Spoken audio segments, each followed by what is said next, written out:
Cuba is grappling with a significant crisis as it faces a nationwide blackout, marking the fourth collapse of its power grid in under a year.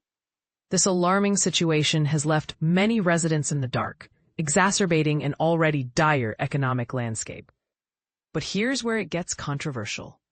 The root causes of these frequent outages are still under investigation, and the implications for the Cuban people are profound.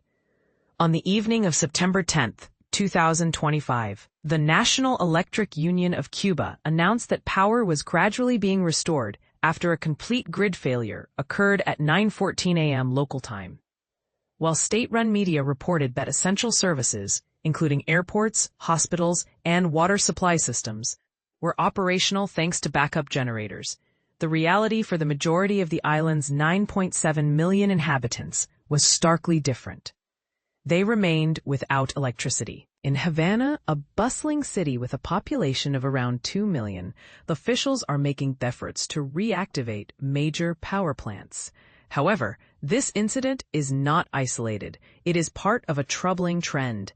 The national grid has collapsed multiple times in recent months, and historically, it has taken 2 to 3 days for power to be fully restored after such failures. The Energy Ministry and the National Electric Union confirmed the total disconnection of the electric system, stating that investigations into the causes are ongoing.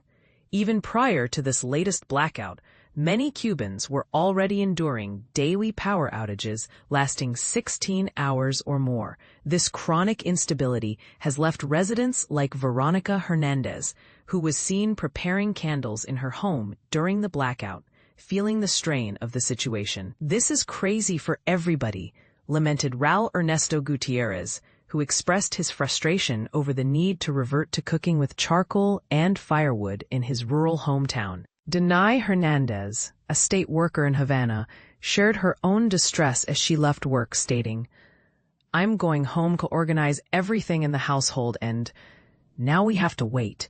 We don't have any other choice." This sentiment reflects the growing anxiety among citizens as they navigate the challenges posed by the failing infrastructure. The crisis is compounded by a broader economic downturn, with Cuba facing severe shortages of fuel, food, and other essential goods.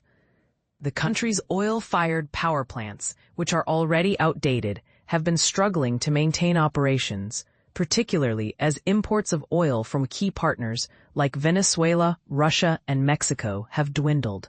As the situation unfolds, it raises critical questions about the future of Cuba's energy system and the well-being of its citizens. Will the government be able to address these systemic issues?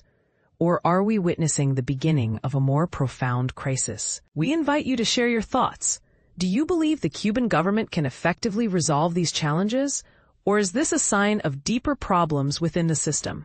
Your opinions matter, and we encourage you to join the conversation.